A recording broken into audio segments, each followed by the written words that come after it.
ሲሚንቶ 28% ጨምሯል። ሲሚንቶና ብረት የጨመረው በርከት ያሉ ቤቶች ካልተገነቡ ምን ላይ የዋለ ነው? ኢትዮጵያ ውስጥ አሁን የቤት ግንባታ ከድሮ ያነሰ ነው ይባላል። ኧረ ግፍ ነው፣ ግድ የለም ተው። አይበቃም እንፍጠን፣ ቤት በጣም ችግር ነው ከተባለ እውነት ነው። ግን በገጠርና በከተማ እየተገነባ ያለው ቤት ተቀዛቅዟል የሚያስብል አይደለም። በቂ ነው ወይ? አይደለም። እሱም ስራ ይፈልጋል። እውነትን እየካድን ሳይሆን የጎደለን ነቅሰን እያወጣን ቢሆን ስለሚሻል ማነሳው። ሰርቪስ እንመልከት።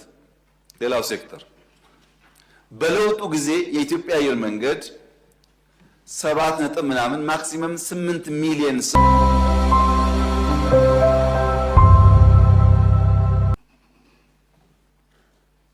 አጠቃላይ ኢንዱስትሪው የተነቃቃና ሪስፖንድ እያደረገ ነው። ከሚቀጥሉ ዓመት ጀምሮ በታሪካችን ለመጀመሪያ ጊዜ ከኢንዱስትሪ ሴክተር በቢሊየን የሚቆጠር ኤክስፖርቶች እንጀምራለን። በዚህ ዓመትም ቢሆን ዓመቱ ሲጠናቀቅ በእርግጠኝነት አምና ኢንዱስትሪ ካደረገው ደብል ኤክስፖርት እናደርጋለን ከተኪ ምርት ውጪ። ሶስተኛው በብዝሃ ዘርፍ ያስገባነው ማዕድን ነው። ማዕድን ምን እያመጣ እንዳለ ታውቃላችሁ? በዚህ 6 ወር 30% እድገት አለው የማዕድን ገቢ 30%። ብረት 36% ጨምሯል።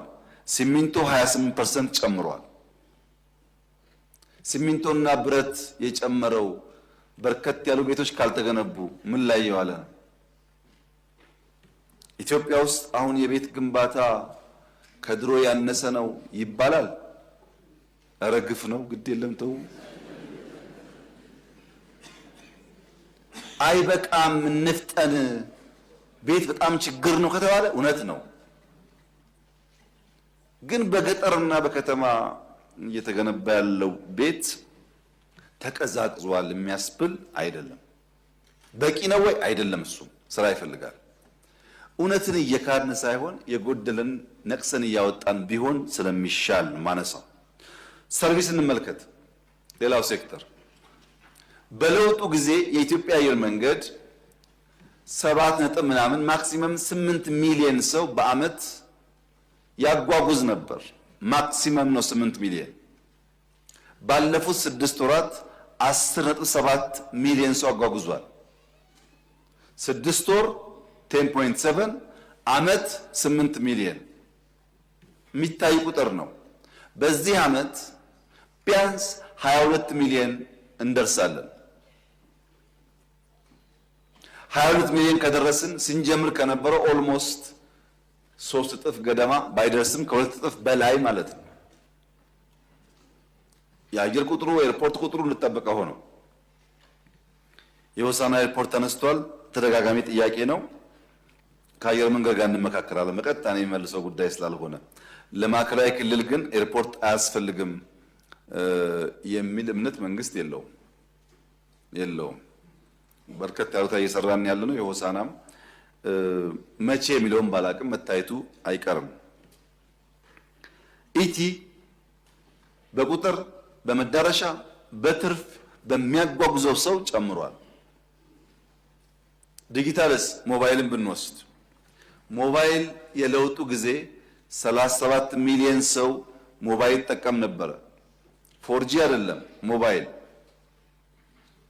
ዛሬስ ኢትዮ ቴሌኮም ብቻ 87 ሚሊዮን፣ ሳፋሪኮም ከ10 በላይ በድምሩ 97 ሚሊዮን ሰው በላይ ሞባይል ይጠቀማል። 60 ሚሊዮን ጭማሪ አይደለም ማለት ነው። 60 ሚሊዮን ትልቅ ጭማሪ ነው። በቂ ነው አይደለም። እያንዳንዱ ኢትዮጵያዊ 100% ማድረስ አለብን። ለውጡና እድገቱ ግን የሚጨበጥ የሚታይ ስለሆነ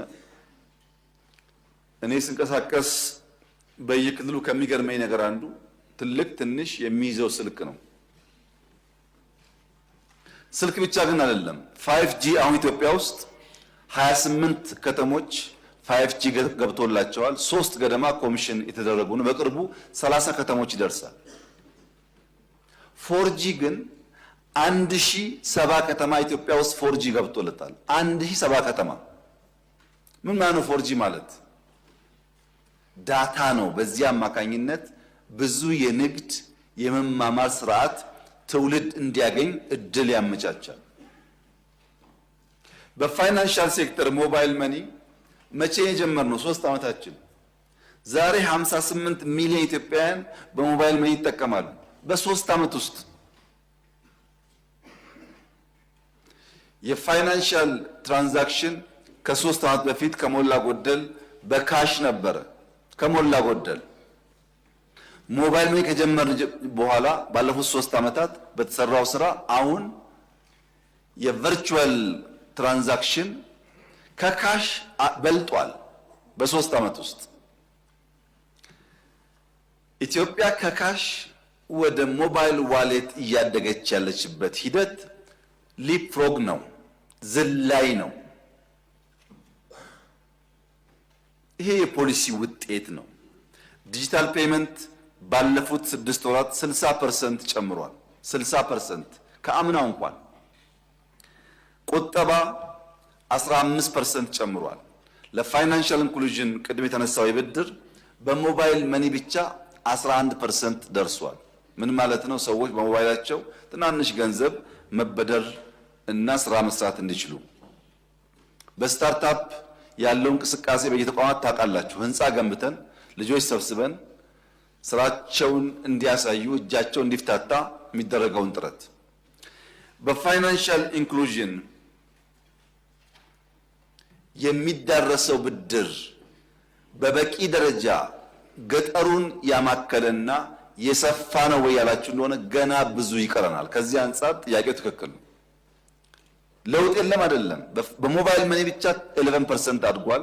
ነገር ግን ከዚያ በላይ መስፋት አለበት። ፋይናንሻሊ ዲፕኒንግ ካላስፋፋን በቀር ፋይናንሻል ኢንክሉዥን ካላረጋገጠን በቀር የምናስበውን ብልጽግና በሁሉም ጫፍ ለማምጣት እንቸገራለን። ውጤቱ ግን አመርቂ ነው። ቱሪዝም መቼም በዘንድሮ ገና፣ እሬቻ፣ መስቀል፣ ጥምቀት ያላየነው አይነት ሰው ያለ አይመስለኝም። በርከት ያለ ዲያስፖራ፣ በርከት ያለ የውጭ ዜጋን ጨምሮ የቱሪስት ፍሰቱ ጨምሯል። ሳሚት ኢንተርናሽናል ሰሚቶች የዚህ 6 ወር ከሞላ ጎደል አምና ዓመቱ ሙሉ ካደረግነው ጋር ይቀራረባል። ኦልሞስት በየሳምንቱ ኢንተርናሽናል ሰሚት አለ ኢትዮጵያ ውስጥ። ይሄ ሲደመር በሴክተሮች ያመጣናቸው ውጤቶች በማክሮ ከተገኘው ውጤት ጋር ተሰናስሎ በዚህ ዓመት 10.2% እድገት እናመጣለን። ኮንሰርቫቲቭ ሆነን ነው። የሚቀጥለው 6 ወር ልክ እንደባለፈው 6 ወር ሳንዘናጋ ቀን ከሌት ከሰራን ውጤቱ ከዛም የላቀ ሊሆን ይችላል። ግን ትንበያ 100% እርግጠኛ መሆን ስለማይቻል ሪስኮች አስፍቶ ኮንሰርቫቲቭ ሆኖ ሚኒመም 10% እድገት ለማምጣት ይቻላል የሚል ሐሳብ ነው ያለው። የዓመት እቅዳችን 9.2 ነው። የ6 ወር አፈጻጸማችን ግን ወደዚህ ለጠጥ አድርጎ ለማቀድ የሚያስችል አስቻይ ሁኔታ እንዳለ በመገንዘብ ነው። ገቢና ወጪያችንን እንመልከት። አንዱ መታየት ያለበት እሱ ነው። በዚህ ዓመት ገቢ አሻሽለን 1.2 ትሪሊየን መድረስ አለብን የሚል እቅድ አቅርበንላችኋል። 1.2 ትሪሊየን የዓመቱ እቅዳችን ነው። በ6 ወር የፈጸምነው 709 ቢሊየን ነው። ያለፉት 25 ቀናት 85 ቢሊየን ሰብስበናል። ይሄን 5 ቀን ጨምሮ የ7 ወሩ 810-15 ቢሊየን ገደማ ይገመታል። የ8 ወሩ የ7 ወሩ 800 ፕላስ ቢሊየን ከሆነ 1.2 ማለታችን ያንሳል። ትንሽ እንጨምር፣ እናስፋ፣ ቢዝነስ እየለየን ነው ብለን በፌደራል 1.5 እናድርስ። በጣም አምቢሺየስ የሆነ እቅድ ነው። ከ1.2 1.5 በጣም ከባድ ነገር ነው እንደምታውቁት። ግን ያው ፑሽ ማለት ስለሚያስፈልግ በክልሎች ቢያንስ 1 ትሪሊዮን ይሰብሰብ ሲደመር 2.5 ትሪሊዮን ከደረስን ከጂዲፒያችን 9% ገደማ እንደርሳለን። ባለፈው ታስታውሳላችሁ 7 አካባቢ ነን ብያለሁ። እመርታ ያመጣል ማለት ነው። ከሰብሳሃራስ ገና ነው 15% በላይ ስለሆነ ይቀራል ገና አሁን ገቢ። ይሄ በምን መጣ ያላችሁ እንደሆነ ቅድም እንዳነሳሁት 2.6 ሚሊዮን ቢዝነስ አክሮስ ዘ ካንትሪ በቤት ለቤት ተቆጥሯል። ከዚህ ውስጥ 400 ምናምን ሺህ ገደማ ኢንዱስትሪዎች ተለይተዋል። ማኒፋክቸሪንግ ከዚህ ቀደም የነበረውን የታክስ ወራ ለመከላከል ያግዛል። ኦቶሜሽን ላይ የተሰራው ስራ፣ ቤዝ ማስፋት ላይ የተሰራው ስራ፣ ይሄ ተደማምሮ ገቢያችን በምናስበው ልክ እያደገ ከመጣ በገቢና ወጪ መካከል ያለውን ክፍተት ደፍሲት እየሞላ ይሄዳል ማለት ነው። ገቢያችን ከእቅዳችን በላይ ከሆነ በእያንዳንዱ ሴክተር ያለው ውጤት ከእቅዳችን በላይ ከሆነ ያ ደግሞ የመጣው በወጪ ብዛት ነው እንዳይባል ወጪ ላለፉት 6 ወራት አቅደን የነበረው 801 ቢሊዮን ብር ነው እቅዳችን። ያወጣነው 48.5% ገደማ ነው። 100% አላወጣንም። ገቢ ግን ካቀድነው የላቀ አስገብተናል። በወጪ ኃይል አይደለም ያ ገቢ የመጣው ማለት ነው። ወጪ ላይ አሁን ተጨማሪ ስራ የሚያስፈልገን ቢሆንም ዴፊሲት እንዴት ሞላን ነው ሌላው ጥያቄ። ናሽናል ባንክ ቅድም ባልኩት መሰረት ኢንዲፔንደንት ሆኖ በፋይናንስ ሕግ መመራት ይጀምር ብለን አምና ከናሽናል ባንክ ሳንበደር አመቱ እንደጨረስ ነው። በዚህ አመትም ዴፊሲት የተሞላው ከልማት አጋሮችና በትሬጀሪ ቢል ብቻ ነው። በትሬጀሪ ቢል እና ከልማት አጋሮች እየሞላ ከሄደ ዴፊሲቱን በኢንፍሌሽን ላይ ያለው ጫና ይቀንሳል ማለት ነው። ይህም መልካም ጅማሮ መልካም ውጤት እንደሆነ ማየት ያስችላል። ከዕዳ ጋር ተያይዞ ለተነሳው ጥያቄ የተከበረው ምክር ቤት በተለይም የፋይናንስ ዘርፍ የሚከታተለው ቋሚ ኮሚቴ በዝርዝር እንደሚያውቀው ይህ ለውጥ፣ ይህ መንግስት፣ ይህ ሪፎርም ይደነቅ ከሆነ ምስጋና ይቸረው ከሆነ ክብር ይገባው ከሆነ አንዱ ክብር የሚያሰጠው ስራ ዕዳ ላይ የሰራው ስራ ነው። እኛ ስንመጣ እኮ ለኢትዮጵያ አታበድሩ፣ ብድር ወስዳ ለመክፈል የሚያስችል ብቃት የላትም፣ ቀይ ናት የሚል ስያሜ የተሰጠበት ዋናው ምክንያት ካገኘነው ሁሉ ተቋምም መንግስትም ኮመርሻሉን እየሰበሰበ ስራው አይሰራም፣ ፕሮጀክት ማስፈጸም አንችልም፣ መቆጣጠር አንችልም፣ ኮራፕሽን በዛው ልክ ነው። በዚያ ምክንያት ከፍተኛ ችግር ነበር። ከለውጡ በኋላ እስከ ዛሬ ድረስ ላለፉት 7+ ዓመታት $1 ኮመርሻል ሎን ኢትዮጵያ አልተበደረችም። $1። ይህ ከፍተኛ ምስጋና የሚገባው ጠንካራ የፖሊሲ አቅጣጫ ነው።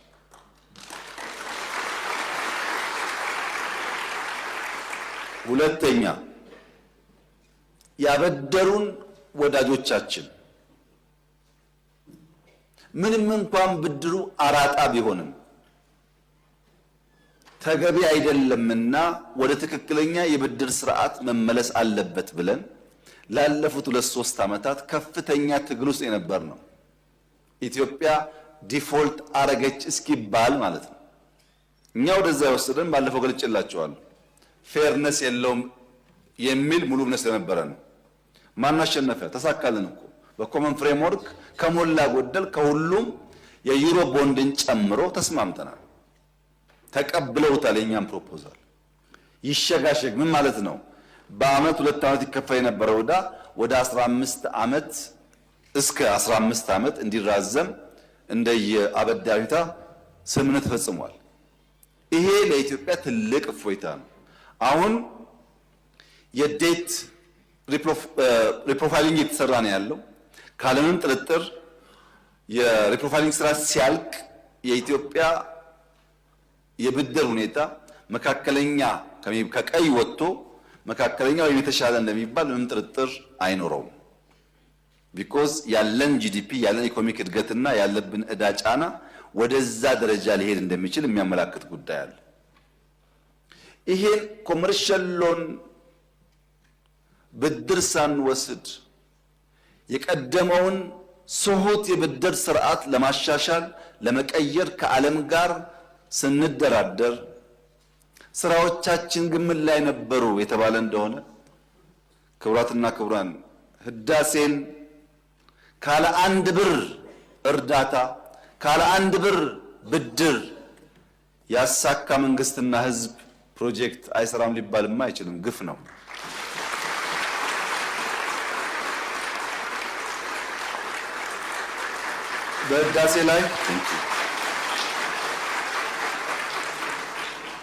በህዳሴ ላይ 1 ብር እርዳታ 1 ብር ብድር ኢትዮጵያ አልወሰደችም።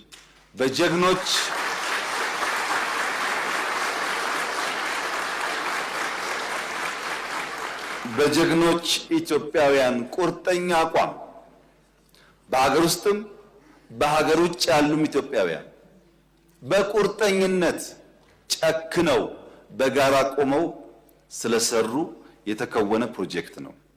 ግን በዚህ አላበቃም። ህዳሴ ከአፍሪካ አንደኛውን ሰርተናልና ሌላ አያስፈልግም እኮ አላለችም ኢትዮጵያ። በአፍሪካ 3ኛ የሆነውን ኮይሻ እየገነባን ያለ ነው። የንፋሱን ሳልጨምር በርካታ ፕሮጀክቶች ይሰራሉ። ፕሮጀክት ቆሟል፣ ሜጋ ፕሮጀክት የለም ለተባለው እውነት ነው፣ ፕሮጀክት የለም። ግን ከአፍሪካ አንደኛው ኤርፖርት ኢትዮጵያ ውስጥ ተጀምሯል።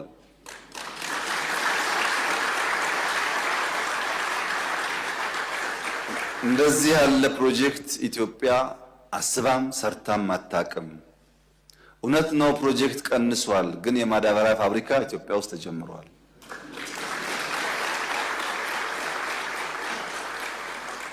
ፕሮጀክት ቀንሷል። የጋዝ ፌዝ 1 ጨርሰን ፌዝ 2 እና ሪፋይነሪ እየሰራን ነው። በሜጋ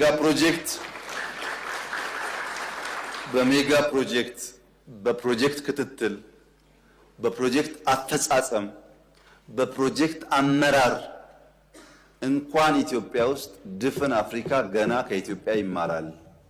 ድፍን አፍሪካ።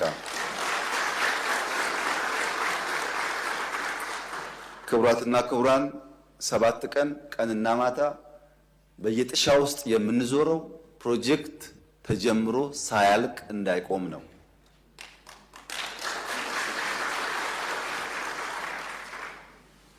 ቃል ገብተን ጀምረን እስካሁን ያልጨረስነው ፕሮጀክት ያው የምታውቁት ስለሆነ ወደፊትም ይሄ ባህል መጠናከር አለበት። እዛው ላይ ያለ ከስራ ባህል ጋር የተነሳው ጥያቄ በጣም ጠቃሚ ጥያቄ ነው። ነገር ግን መሻሻሎች አሉ። በተለይ ሴቶች ላይ። ሁለተኛ በሺፍት መስራት።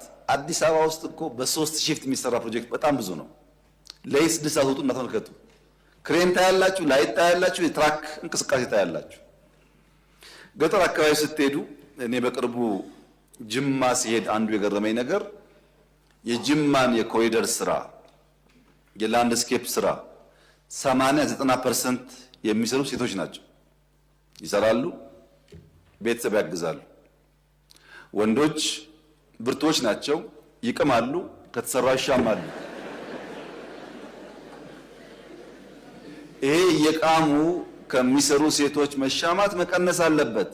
ግን የሥራ ባህል በተወሰነ ደረጃ ለውጥ እየታየ እንደሆነ ያመላክታል። እናጠናክረው። ይሄንን ጉዳይ ቀን ከየት እንስራ የሚለውን በደንብ የምንስማማበት ጉዳይ ይሆናል። ከዕዳ ጫና ውጭ ኤክስፖርት እንመልከት። ለዚህ ምክር ቤት በዚህ ዓመት ኤክስፖርት እናደርጋለን ብለን አቅደን በእቅድ ያቀረብንላችሁ $4.2 ቢሊዮን ከጉድስ ኤክስፖርት እናደርጋለን ነበር።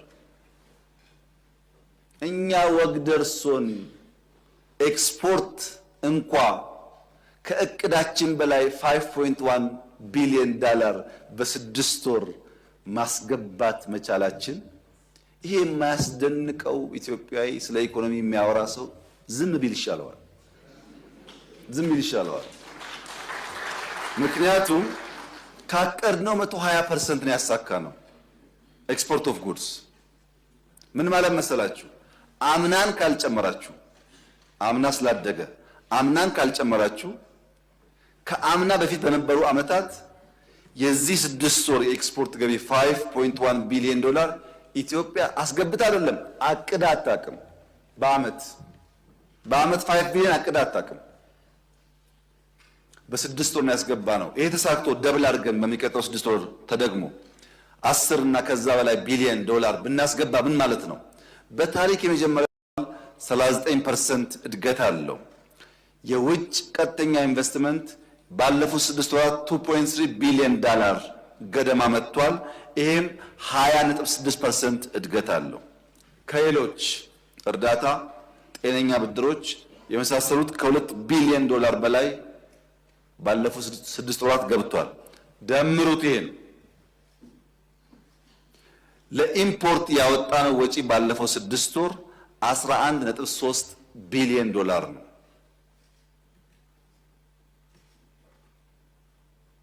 ባወጣነው ባስገባነው መካከል ፖዚቲቭ ትሬንድ የታየው በቢሊየንስ የታየው ባለፉት 6 ወራት ነው።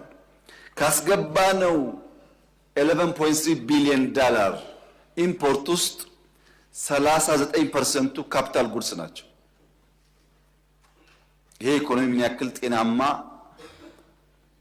ጉዞ ላይ እንዳለ ያመለክታል። ነዳጅ፣ ማዳበሪያ ስትጨምሩበት ደግሞ አብዛኛው ወጪያችን ጤናማ በሚባል ሴክተር ላይ እንደዋለ ያሳያል። በዚህ ምክንያት ኦፍ ኮርስ 3.4 ቢሊዮን ከዚህ ቀደም እናስገባ የነበረውን በሀገር ውስጥ ማምረት በመቻላችን ጭምር ነው ኢምፖርቱ እንደዛ የቀነሰው። በዚህ ምክንያት ሪዘርቫችን የውጭ ምንዛሪ አነሰ ተባለው የተከበሩ ምክር ቤት አባል በኢትዮጵያ ታሪክ በእርሶም በአባቶም ዘመን ኖሮ የማያውቀው ሪዘርቭ ዛሬ ኢትዮጵያ ያላት በኢትዮጵያ ታሪክ እና የውጭ ምንዛሪ አሁን ካለን በብዙ ጥፍ ማደግ አለበት የሚል ጉጉት ካሉት እኔም ከርሶ ጋር ነኝ። አሁን ካደረግነው በላይ ማደግ አለበት፣ ትክክል ነው። ግን ከነበረው ጋር አያወዳድሩት። በጣም የተረጨ ቀንና ጨለማ ማለት ነው። ብርሃንና ጨለማ እንደማወዳደር ያህል ነው። የኢትዮጵያ ሪዘርቭ አሁን ያለበት ደረጃ በጣም በከፍተኛ ደረጃ ተሻሽሏል። ተሻሽሏል ማለት ግን በቅቷል ማለት አይደለም።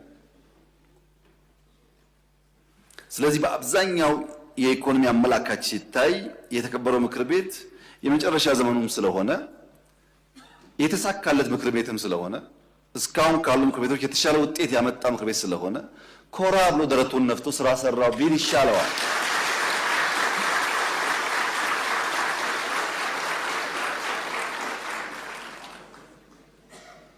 እኔ እናንተን ቁጥጥርና ድጋፍ የማየው በዛ መልክ ነው።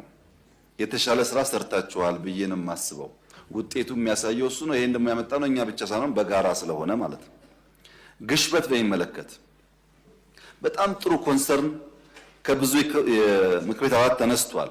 የኑሮ ውድነትን በሚመለከት፣ የዋጋ ግሽበት በሚመለከት አሁን እዚህ ጋር በቁጥር እና በፋክት እንወያያለን። ችግሩን ዲና አናደርግም። ችግሩን አፕሪሼት እናደርጋለን። ለመፍታት ማክሲመም ጥረት እናደርጋለን። የተገኘ ውጤት ግን በዜሮ አናባዛም። አንደኛ የዋጋ ግሽበት ኢትዮጵያ ውስጥ የሚያባብሰው የፍላጎትና አቅርቦት መራራቅ ነው። መለያየት አለ፣ መራራቅ።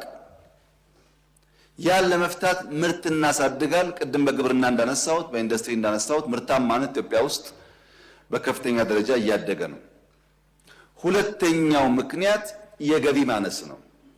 ሰው ያለው ገቢ በጣም ውስን ስለሆነ ለማውጣት የሚገደድባቸው ዋና ዋና አስገዳጅ ኤሪያዎች ካለው ገቢ ጋር አይመጣጠኑም። ገቢ ማሳደግ ያስፈልጋል። ለዚህ ነው አምናም ዘንድሮም ደሞዝ የጨመር ነው። በየዓመት ደሞዝ መጨመር እኮ አይቻልም፣ አይታሰብም። ገቢው በጣም አነስተኛ ስለሆነ ደሞዛውን በቂ ነው ወይ? አይደለም። ቅድም እንዳልኳችሁ እኔና እናንተ ስራችን በበቂ ደረጃ ህይወትን ኢንጆይ ማድረግ አይደለም። ማመን አለባችሁ። እኔና እናንተ በቀን 2 እየበላን በቀን 3 የሚበላ ትውልድ መፍጠር፣ እኔና እናንተ ዕዳ እየከፈል የዕዳ ቀንበር ያልተጫነው ሀገርና ትውልድ መፍጠር ነው እንጂ ከነበርንበት አረንቋ አንጻር ኦቨርናይት ገቢው ያደገ ችግር የማይታይበት ኑሮ ለዚህኛው ትውልድ ማምጣት አይቻልም። ልጆቻችን ግን ከዛ እንዲወጡ ማድረግ እንችላለን። ይህን መግባባት ያስፈልጋል። ለምሳሌ ጡረታ የወጡ ሲኒየር ዜጎች 3 ጊዜ ጨምራል ደሞዝ ጡረታ አበል 3 ጊዜ። ለምን? በጣም ትንሽ ገንዘብ የሚያገኙት ለመኖር ያስቸግራል። ሀገራቸውን አገልግለው የወጡ ሰዎች ናቸው በሚል 3 ተሻሽሎላቸዋል። ይበቃል ወይ? አይበቃም። ባደግን ቁጥር እያየን የሚጨመር ይሆናል። በቀጥታ በጡረታና በደሞዝ የማነካቸውን ሰዎች በድጎማ ነዳጅ ላይ፣ ማዳበሪያ ላይ፣ መድኃኒት ላይ ድጎማ እናደርጋለን። ቢሊየንስ እንደ ሀብታም መንግስት። ለምን? ዜጎቻችን ውስን ገቢን ያላቸው እንደዚህ አይነት ወሳኝ ኮሚኒቲ ላይ ድጎማ ካላደረግን በቀር መኖር ያስቸግራል የሚል እምነት ስላለ። ሌላው ቻሌንጂንግ ኤሪያ የግብይት ስርዓቱ ነው። የተከበረው ምክር ቤት ያስታውሳል። የቅዳሜና እሁድ ገበያ እንጀምር ብዬ ለእናንተ ሳቀርብላችሁ ስንት ዓመት እንደሆነ ባላስታውስም አሁን በሺህ የሚቆጠር ቅዳሜና እሁድ ገበያ በየሰፈሩ አለ። ብዙ ችግር እየፈታ ነው። እዛ ግን አልቆምንም። ከቅዳሜና እሁድ ገበያ ወጥተን ትላልቅ የመገበያያ ቦታዎች በየከተማው ለመገንባት ሙከራ የተደረገ ነው። ሰዎች ሄደው የአርሶ አደሩን ምርት በቀላሉ የሚያገኙባቸውን ከባቢዎች። ከዚያ በተጨማሪ የዛሬ 6 ወር የጀመርነው ዘመን ገበያ የሚባለው በቴሌኮም የተሰራው ቨርቹዋሊ የሚያገበያየው የገበያ ስርዓት ዛሬ በ6 ወር ጊዜ ውስጥ 464 ነጋዴዎች ይሳተፉበታል። ምን ማለት ነው? 464 ሱቆች አሉት ማለት ነው። ቨርቹዋሊ የቀረበው ኮሞዲቲስ ከ18000 በላይ የሚሸጡ ጉዳዮች ኦንላይን አሉ። ቅርጫ ይጨምራል፣ ቅቤ ይጨምራል። ይሄ ጉዳይ ባህላችን ስለሆነ ማለት አዲስ አበባ ብቻ ሳይሆን ከሞላ ጎደል በሁሉም ከተሞች ይሰራል። 6 ወር ነው። 6 ዓመት ሲሆን የት እንደሚደርስ። የእሁድ ገበያ እንደዋዛ ጀመርን፣ በሺዎች ደረሰ። በየሜዳ ከምንሰጣ ቦታ እና በጅለታልን መስራት ጀመር። በዚያ ከምንቆም ቴክኖሎጂ እንጠቀማል። እሱም እድገቱ በጣም ተስፋ የሚሰጥ ነው። የግብይት ስርዓቱ የራሱ ፋይዳ ስላለው ለግሽበት ማለት ነው። ሌላው የበጀት አስተዳደር ነው። ቅድም እንዳነሳሁት ከዚህ ቀደም የነበረ ሁኔታ ዴፊሲት ሲኖር ከናሽናል ባንክ እንበደራለን፣ ብር ይታተማል፣ እሱ ገበያ ውስጥ ይረጫል። የራሱ የሆነ ኔጋቲቭ ኢምፓክት ነበረው። አሁን ግን በትሬጀሪ ቢል ብቻ አይሁን ከናሽናል ባንክ አንበደርም ብለን አምና ሳንበደር ዘንድሮም ሳንበደር መጨረስ እየጀመርን ነው። ይሄ ጉዳይ የኛ ኢንፍሌሽን ለመግራት ለማስተካከል አንዱ ቁልፍ የማክሮ ስብራት ስለሆነ ያን ለማድረግ እድል ሰጥቷል። ከዚህ ውጪ የተከበረው ምክር ቤት ከዚህ ከወጣችሁ በኋላም ዳታ አገላብጣችሁ እንድታዩ የምፈልጋቸው አንዳንድ ወሳኝ ኮሚቴዎች አሉ። አንዳንድ ኤሪያስ አሉ። አንደኛው መብራት። የመብራት ቢል ኢትዮጵያ ውስጥ ያለው የመብራት ቢል ከመላ አፍሪካ ዘ ቺፐስት የሚባል የመብራት ቢል ያለው ኢትዮጵያ ውስጥ ነው። ዘ ቺፐስት ከመላ አፍሪካ። ኢትዮጵያ ውስጥ በኪሎዋት አወር 0.05 ሴንትስ ይከፈላል። 0.05 ሳንቲም ነው በኪሎዋት አወር የሚከፈለው። ሩቅ ሳንሄድ እዚህ ኬንያ ብንሄድ 0.19 ሳንቲም በኪሎዋት አወር ይከፍላሉ። ከኛ 280% ይጨምራል። ዩጋንዳ ብንሄድ 0.1 ሴንትስ በኪሎዋት አወር ያስከፍላሉ። ከኛ በ260% ይጨምራል። ሩዋንዳ ብንሄድ 0.13% ያስከፍላሉ፣ 160% ይጨምራል። እነዚህ ሻል ያሉት ናቸው። በዚሁ አካባቢ 500 እጥፍ ይበልጣል። ትቼው ነው እሱ እንዳታው። መብራት በሃውስሆልድ ሌቭል ለዜጎቻችን ቺፐስት የምናቀርብ ሀገር ነን። ይሄ ለኢንፍሌሽን ቀጥታ ትርጉም አለው። ሁለተኛ ውሃ በሃውስሆልድ ሌቭል ኢትዮጵያ በሜትር ኪዩብ 0.32 ሳንቲም ታስከፍላለች ለውሃ። ናይጄሪያ ብትሄዱ 0.65 ነው። የኛ 0.32 ነው። የናይጄሪያ 0.65 ነው። ከእጥፍ በላይ ማለት ነው። ኬንያ ብትሄዱ 1.15 ነው የሚያስከፍሉት፣ ከአራት እጥፍ በላይ ማለት ነው። ሳውዝ አፍሪካ ብትሄዱ 2.4 ሴንትስ ያስከፍላሉ። የኛ 0.3፣ የደቡብ አፍሪካ 2.4። ዲፈረንሱን ተመልከቱት። ውሃ በማቅረብም ቺፐስት ነው ኢትዮጵያ ውስጥ ያለው። በቂ ነው ወይ? የጥራት ችግር የለበትም ወይ? አይቆራረጥም ወይ ብለን ጥያቄ ማንሳት እንችላለን። በዋጋ ደረጃ ግን ቺፐስት ነው። ኤሌክትሪክ እንዲቆራረጥ ከሚያደርገው ነገር አንዱ የትራንስሚሽን ላይን ማርጀት ፕሮፐርሊ ያለመስራት፣ በየከተማ የምታዩት ሽቦ ድር፣ እሱን ለመቀየር ነው ኮሪደር የመጣው። እነዚያ ስራዎች ሲሰሩ ሎሱ እየቀነሰ የሚሄድ ከሆነ ብዙ ኢነርጂም ጥቅም ላይ ማዋል ይቻላል። ውሃም እንደዚሁ ነው። ኔትወርኩ ችግር አለበት። ብዙ ስራ ይጠበቅብናል። በዋጋ ደረጃ ግን ከየትኛውም አፍሪካ ሀገር ጋር አንወዳደርም። ነዳጅን በሚመለከት ነዳጅ ባለፈው ዓመት ከ$60 እስከ $90 ዋዥቋል። መካከለኛው ምስራቅ በነበረው በምታውቁት ቴንሽን፣ በቀይ ባህሩም በኢራኑም ጉዳይ የነዳጅ ዋጋ ከፍና ዝቅ ብሏል። በየጊዜው መዋዠቁ ከኛ ጋር ምንም ግንኙነት የለውም። የምንገዛው ጉዳይ ስለሆነ ሻጮች ሲጨምሩ ይጨምራል፣ ሲቀንሱ ይቀንሳል።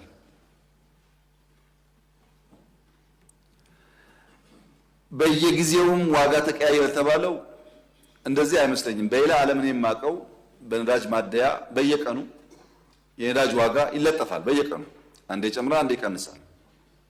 አሜሪካን ሀገር ብትሄዱ ከማደያ ማደያ ከርቀት ታያላችሁ ዋጋውን።